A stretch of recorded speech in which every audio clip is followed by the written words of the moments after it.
Ladies and gentlemen, we have come to our closing keynote. Our keynote speaker is the Right Honorable Gordon Brown, who will discuss new innovations in the world of education. Please join me in welcoming the Right Honorable Gordon Brown, UN Special Envoy for Global Education, former Prime Minister of the United Kingdom, and former Chancellor of the Exchequer.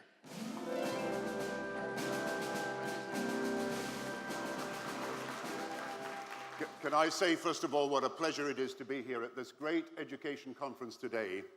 And the first thing I want to do is to congratulate Mr. Charles Yidan, who is known not just in this continent and in every continent for his innovation in education and his support for transformation in education. And let me also congratulate a friend of mine, Anant, who has won the prize today, and Larry, who has also won the prize for their tremendous effort to make education available to millions of people. And let me thank all of you, because I know many of you have been nominated for this prize. I know also many of you are involved in education in every part of the world. Millions of children who may not know you, who may never know you, and whom you may never know, are grateful for the work that you do in making education accessible and of a high quality to millions of people. And I want to conclude this conference today by talking about the global perspective on education and what innovation we can look forward to in the years to come. And you know, the person who has inspired me to do this is none other than someone who went round the world after his career in physics came to an end and talked about the kind of world we want to live in. And that was Albert Einstein, the great scientist. And 60 years ago, he used to write books about the new world we wanted to create.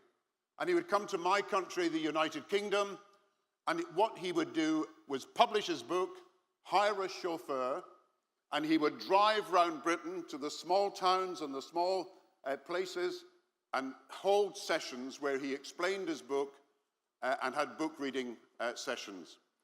And he would speak and then move to the next place and the next place, so he could do half a dozen meetings in one day. And all he had with him was his chauffeur. And one day his chauffeur said to Mr. Einstein, "You're an old man, Mr. Einstein.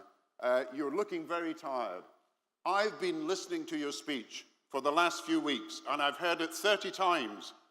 You say exactly the same thing wherever you are, and I know it off by heart. Why don't you do what I normally do and sit in the audience in the front row, and I can give the speech?" And this was the day before television, when people didn't recognize faces but knew names. And Albert Einstein was tired that night, and he gave in. And so the chauffeur came up onto the stage, and Albert Einstein sat in the front row. And the speech went brilliantly, because the chauffeur knew it off by heart, spoke for 15 minutes, word for word, then got applause as he was about to leave the stage, and suddenly the chairman said, "Are there any questions?" So here was the chauffeur on the stage. First question, "Mr. Einstein, what is the relationship between the theory of relativity and quantum mechanics?" And the chauffeur's stumped, doesn't know what to say, looks to Einstein for inspiration, gets none, and then suddenly hits on it. And he says, "Ladies and gentlemen, this question is so simple and so straightforward, I'm going to ask my chauffeur to come up from the audience and answer the question." And you know, Einstein and Freud, two of the great minds of the 20th century, they had this correspondence between each other in the 1930s. And they were asking each other what would make for a better world. And in the light of the rise of violence in Europe, what would make for a peaceable world? And they agreed in their correspondence that laws would make a difference, because people had to live by the rule of law. But they said it was more important that they cultivated the right sentiments. And the key, they said, to that was education. Education not just for opportunity and for prosperity, because there is no country that will be sustainably a high-income country in this world unless it invests in high standards of education. You cannot be materially rich forever if you are education poor and do nothing about it. But education important also for coexistence and for peace, what Einstein and Freud were talking about. And you know, we have a crisis on our hands. Yes, in the last 50 years since Einstein, the numbers of people who benefit from education one way or another have risen dramatically, from 1.2 billion to 5 billion. And the numbers of people who have university or college degrees has risen in 50 years from 100 million to 700 million. Huge advances. But look behind the figures for a minute and then see what is actually happening. 50 years ago, 800 million of our adult population had had no education whatsoever. Today, the figure is still 700 million. 1 billion of our adult population had either no education or simply restricted and incomplete primary education. Today, the figure is still 1 billion. And 1.5 billion of our population had nothing beyond primary education. Today, the figure, because of the rising population of the world, is not 1.5 billion, it is 2 billion. And this is the education crisis that we face. For today, look at children in our schools. 260 million children around the world are not going to school today or any other day. 400 million children will finish their education without any primary level qualifications whatsoever. 400 million, a quarter of the world's children in developing countries. And a total of 800 million in total. 800 million will leave education without any qualifications whatsoever, and this is the year 2018, when we had promised that by 2015, under the Millennium Development Goal, every single child would enjoy primary and secondary education. So this is a crisis. It's an emergency. We need a timetable and a deadline to solve it. We need to have a plan to get to 2030 with universal education for all. And I suggest today we need a revolution in funding, a revolution in how we give status to our teachers, a revolution in the application of technology to education, what you've talked about today, and a revolution in delivery, particularly in the most difficult places in the world. And let me just start where the need is greatest and where we do the least. I'm talking about displaced and refugee children around the world, which Gracia and others will have talked about earlier. You know, in the mid-1990s, in Rwanda, millions of children were displaced and made refugees. And if you go to the Rwanda Children's Museum, you will find on the second floor of the Museum of the Genocide a number of photographs of young children and what happened to them in that period. And you will alight on the photograph of a young boy smiling called David. And you will get basic facts only, but facts that tell you everything. David, it says, below his photograph, age 10, favorite hobby, making people laugh, favorite sport, football, ambition to be a doctor, death by mutilation. Last words, the United Nations are coming to save us. And that boy, in his innocence and in his idealism, and all he wanted was an education to be a doctor, believed that when we made a promise that we would help people in conditions of genocide and war, that we would honor our promises, and we never did.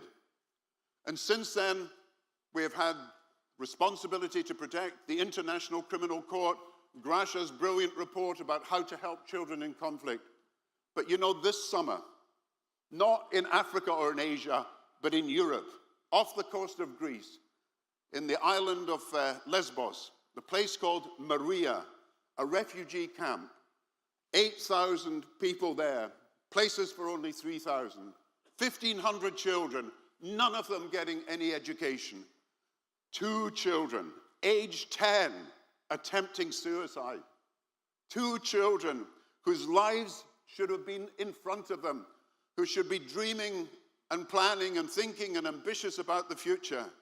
2 children so desolate, so despairing, no hope, no education, no provision, nothing, violence in the camp and everything else. 2 children attempting suicide. You know, what breaks the weak, the refugees, is not just the boats that capsize at sea. And it's not just the convoy that never gets through to the place where food is desperately needed. It's the children that are denied hope for the future, that they cannot plan and prepare for any future. We tell them to reach for the stars, and then we find that they've got no stars to reach for. And this is a crisis. 30 million displaced children, 10 million of them refugees, 75 million trapped in conflict zones in 40 separate conflicts around the world. And we have failed to do enough. What we have done in the last few years, and in my role as UN Envoy, I played my part in trying to do this. We've created Education Cannot Wait, the first educational organization to help displaced and refugee children, providing them with education. 1 million more children are now in education. In Syria, we've created double shift schools, so the same school classroom is used in the morning to teach the Lebanese and the afternoon to teach the Syrian refugees. And we've created 1.4 million places for refugees who are outside Syria and still want to get home. And you know, I went to Lebanon and I went to see some of the kids who are waiting for education. And I met a young kid and asked him, "What do you want to be?" And he said, "I want to be an engineer." And I said, "Why an engineer? Because it's not the most popular thing at the moment." He said, "Yeah, an engineer, because I want to go home and rebuild Syria." And we have got to give these children the chance of doing that. But you know, it's not just children in conflict zones. 10 million girls married each year as child brides. 160 million children in child labor. 500,000 children we know are trafficked, at least 500,000 every year. Discrimination against girls such as was exposed when Malala and her friends were shot by the Taliban simply for standing up for the rights of girls to education. And we and she ran a major campaign to highlight the needs of girls to get education. And so there is a huge job to do outside the conflict zones as well. Go to South Sudan, which is just coming out of a civil war, and many of the violence is still continuing. I was there a few months ago, went to a place outside Juba, met women who had been evacuated from Sudan and were now in South Sudan. They hadn't food, they hadn't shelter, they hadn't health care, but what they wanted most of all, and most of them had been teenage brides, was education for their children. And then I went to the local school. Brilliantly, BRAC had come in and put a hut up that provided education for perhaps 20 children. 2 or 3 books each, 20 children sitting on the floor. I went to the hut. There was a porthole window you could look out, and all I remember is this: 20 children inside, 100 children standing outside, looking in that portal at the education they could not have. And I met a mother, and she had twin kids of 8, and she had had to choose which one of the 2 could get an education because there was only 20 places in that camp. Girls in South Sudan, 400 girls only in upper secondary education, where for population numbers it should be 100,000 girls, not 400. And so we have to act in these low-income countries. And that's why the World Bank has created the new IDA Enhanced Facility. That's why the amount of money that can go to low-income countries for education can rise from 1.6 billion last year to 2.5 billion, and potentially, if countries are persuaded, and I hope you will, persuade these countries to claim more from the World Bank specifically for education, it could be 3 times as much as it is now, nearly £4 billion. And that's for 200 million children in low-income countries. And what of the other countries? 700 million children, however, are in lower middle-income countries. They are too rich to get grants from the World Bank, but too poor to pay for their own education. That's where the majority of refugees and displaced children are. That's where the majority or the biggest number of the out-of-school children are. Lower middle-income countries from Pakistan and Bangladesh right across to Nigeria and Haiti, of course. These are the countries where the 700 million children have got the least chance, because only £400 million comes from the World Bank each year and from the regional development banks. 40 cents per child to do something about it. And I was in Nigeria a few months ago, and I went to a school just outside Abuja. And when I was there, funnily enough, Bono arrived. So there was two of us there, Bono with his convoy and me, and we were asking the kids what they wanted to do, what they wanted to be, as you always do. Some wanted to be airline pilots, engineers, doctors, nurses. Nobody wanted to be a politician. And to Bono's surprise, nobody wanted to be a pop singer either. I think he was a bit flattened by that. But you know, that school, outside Abuja, roof caving in, no desk, kids sitting on the floor, not a computer. This is Nigeria in the modern world, only spending 2% of its national income on education, 11 million children out of school, oil rich but education poor, and we have to do something about it. Pakistan, I've been working with Imran Khan, the Prime Minister of Pakistan, because they're going to have to get an IMF loan in the next few weeks. And you know, when the IMF has come in the past, they've cut education, they've cut health as part of their economies that they're making. And we are saying, and the IMF is supporting this, exempt education from the cuts. Allow them to claim from a new fund that we're creating, the International Finance Facility for Education, the biggest single fund, $10 billion we want to provide for these countries where there are 700 million children denied the chance of a proper education, where we could, if the world community comes together, invest in these children. And I urge you to go back to each country you're in and ask your country to support the new International Finance Facility for Education, modeled on the Finance Facility for Vaccination, which has been so successful in saving millions of children's lives. And we can get money into these countries like Pakistan, Nigeria, to encourage them to do more themselves, because it is not good enough if a country spends only 2% of its national income on education. So there we have the potential for a revolution in funding, building on what we can do in aid, demanding that countries respond themselves by investing and taking priority, making education a priority for themselves, and getting the poorer performers by quality up to the level of the best performers. There is no reason why Vietnam or of China or of Singapore or of Taiwan has been able to do this in the last 50 years, why any country in Africa and any country in Asia should fail to be able to raise the standard of their education. But as you know, and as you've been talking about today, it's not just about quantity. It's not just about numbers. Children have got to be in school, but they've also got to be learning. The classroom has got to be something that is unique to the 21st century and not just a throwback to the 19th century. And the old image of the classroom, the four walls, the teacher on the stage, lecturing the pupils, that has to change from the 18th century model it was to the 20th century we want to come. Children not just learning to remember in a world where we have computers and digital technology, children learning not just to remember, but learning to understand. And I know you've been talking about this today. Children learning how to learn. And that means the teacher becomes the tutor, becomes the guide by your side, becomes not so much the sage on the stage, but the coach that is giving advice and tutoring and help and one-to-one support to every child so that they can learn at their speed and they can learn to the best of their potential. And you know, technology can make a difference. And I give you one example that perhaps hasn't been mentioned today. There are 37 million blind people around the world, visually impaired. This will rise to over 100 million in the years to come because of what we know about population changes and about the needs of blind people. And there are millions of these who are children or young people who are trying to learn. And yet the technology exists. Here is my phone. On this phone, accessibility. On any phone, Android, Apple, whatever, accessibility. We can turn now text into audio. The blind child can sit in the same classroom as the fully sighted child.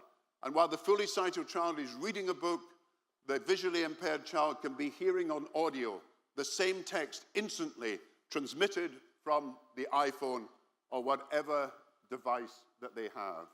We have it in our power to move beyond Braille, which has been in existence for 150 years, to text, to audio, in a way that can transform the learning possibilities of children. Technology opens up the chance for us to bring education to every remote part of the world, to the most desolate countries, to the most difficult corners. it also allows us to help those people who have disabilities to make the most of their capabilities through the advancing use of technology to do so. So there is a vision ahead of what we can achieve, but we need a timetable and we have a deadline. 2030 is the deadline: quality primary and secondary education for all. Today, there is not a hope that we can achieve it without fundamental change. The figures we found from the Education Commission were these: by 2030, if nothing happens, there will still be more than 200 million children not going to school. By 2030, if we don't make a step change in what we're doing, 400 million children will still finish their education at 11 or 12 and never go back into education after primary. And if we do nothing, there will still be 800, on a rising population, 800 million children and young people who leave education with no qualifications that are of any great use to them in the workplace. And that is the vision of 2030 unless we act. So we need that revolution in funding that I've talked about. We need to apply the new technology. We need to give teachers the status that they deserve, and we need at the same time to get delivery improved in those areas where most is needing to be done and so little is being done now. And you know what that means? That we have got to not just have a revolution in funding and teaching, but a revolution in willpower. We need to persuade those who are in power to take seriously the needs of those who are without education. And we need, therefore, to convey hope. Hope about the future that makes people turn to action and makes people determined to act. You know who taught me all this? And you've had a great speaker today in Gracia Michelle, the widow of Nelson Mandela. And both of them together made an enormous contribution to education, particularly Nelson Mandela in campaigning for children in the last years of his life. And I hope Gracia won't mind me telling the story. Nelson Mandela came to London for his 90th birthday celebrations. And Nelson Mandela wanted to use these celebrations that I was chairing in London, because I was Prime Minister at the time, to raise money for education and health for children. And Nelson Mandela had written something that you must all read, Letter to a Child, his advice to a young child. And it was in his own handwriting, and he decided he would auction it off at this event that had all the Hollywood stars you could name: Will Smith, Forrest Whitaker, Emma Thompson, we had Bill Clinton there, we had Oprah Winfrey, we had Elton John, we had all of these people there. And so he auctioned this off. And so the bidding got out of hand because people wanted to give more money to the Nelson Mandela Foundation. 400,000, 500,000, 600,000 for the letter in his own writing. Will Smith was the auctioneer. He was sacked because he was so incompetent. We had to bring in someone else to get the figures up. So 600, 700, 800, and eventually it came down to two people sitting at the same table with us. It was between Oprah Winfrey and Elton John. And they were fighting each other for this letter. So it got 800,000, 900,000 Elton, 950 Oprah, 1 million Elton, 1,050,000 Oprah. Elton pulls out. And then I think it was when Oprah was told that she was paying in British pounds and not dollars, which made it 30% higher. And the next day, there was a concert to celebrate, and all the young pop groups of the world were there and playing for Nelson Mandela and for his foundation. And I was there, and Gracia will remember this too. Nelson, I was having to explain to him, sitting next to him, who the pop groups were, and I was the most unlikely person to know about modern pop music. And we went down to meet the artists who'd played, and Nelson Mandela went down to the stage, and he was talking to them. And Amy Winehouse, the great late and sadly gone Amy Winehouse, she bounces up to Nelson Mandela at this time. She said, "Mr. Mandela," she said, "my husband and you have a great deal in common." And Nelson Mandela's floor doesn't know what to say. Madiba doesn't. "Yes," she said, "both of you have spent a long time in prison." And you know, that night, Nelson Mandela said he had climbed one mountain in his life, and the one mountain was to end apartheid. But there was a second mountain we all had to climb together, and that was to make sure every single child had the best possible chance in life. And that's about not just giving a formal chance, It's about bringing out the potential in every child. You know, there's a story in the 1980s of Olof Palme, who was the Prime Minister of Sweden, going to see Ronald Reagan, who was the President of the United States of America. And Ronald Reagan wasn't that keen to see this man who was the socialist Prime Minister of Sweden, and he'd been putting it off for ages, but eventually he had to meet him. And as he came to the White House, Ronald Reagan turned to his officials and said, "Isn't this man a communist?" And his officials said, "No, Mr. President, he's an anti-communist." And Ronald Reagan said, "I don't care what kind of communist he is." And he said to Olof Palme, he said, "Are you the man that wants to abolish the rich?" And Palme said, "No." He said, "I'm the man who wants to abolish the poor." He said, "I want every single child to have the chance to realize the potential to the full." And that is what it's all about. And when we think of the great achievements of humanity, and then think of the potential that has been untapped, we want to be the first generation in history where every single child goes to school. We want to be the first generation when, instead of developing some of the talents of some of the children, some of the time in some of the countries, we develop all of the talents of all of the children, all of the time in all of the countries. And just think this, I can tell you, the next Einstein, the next Freud, perhaps in a refugee camp, perhaps in a tent, perhaps in a hovel, the next could be there, but denied the chance of opportunity. They cannot let their talents flourish in the way they should. The next Steve Jobs, the next Charles Yidan, the next Anand, the next Larry, the next people who are going to make a huge difference to the world, they could be in the most remote and desolate corners of the world where there are no schools at the moment, and they've got to walk dozens of miles or can't even get the chance because they're girls and denied through sex discrimination the chance of education. But their talents are not being realized. Yes, and the next J.K. Rowling, the next writer, people with enormous gifts, but not able because they don't get the chance to learn to read and write. And this is a world where 260 million children don't go to school. There should be no cap on ambition. There should be no ceiling, glass or otherwise. There should be no limit on aspirations for young children. Yes, as I said, they should be able to reach for the stars instead of there being no stars to reach for. And I just end on this. You have heard from a great astronaut today who was on the International Space Station. And just think of it this way. From the 1950s to the 1980s, there was this massive competition between America and Russia about who would be first to get to the moon and who would monopolize outer space. And then in the mid-80s, they made an agreement. They would create an international space station. So today on that space station, there are Russian and American and Japanese astronauts. 17 countries have participated in this joint venture. So dependent on each other are we now that to get to that space station, America has not the launchers of its own and needs Russian launchers to get there, otherwise it couldn't get there. And Russia is so dependent on America that to man that station with the technology it needs, it requires the American technology because it does not have the technology on its own.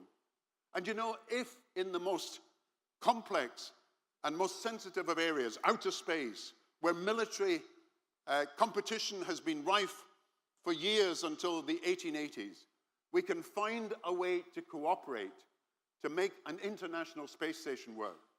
Surely we can find a way to cooperate each other across nations, across continents, to do the most simple thing in the world, and that is to get every child to school. And then to do the more complicated things to give every child the chance of learning. Let us set a timetable. By the time you meet again next year, let us have made progress in funding education, in enhancing the status of teachers, in improving the use of technology in our schools, in ensuring that there are delivery systems for those who are hard to reach, and particularly those who are caught in refugee camps and in displaced parts of the world where they're displaced. This is a noble ambition. It is worth working for together. Together, we can change the world and make it a better place. Thank you very much.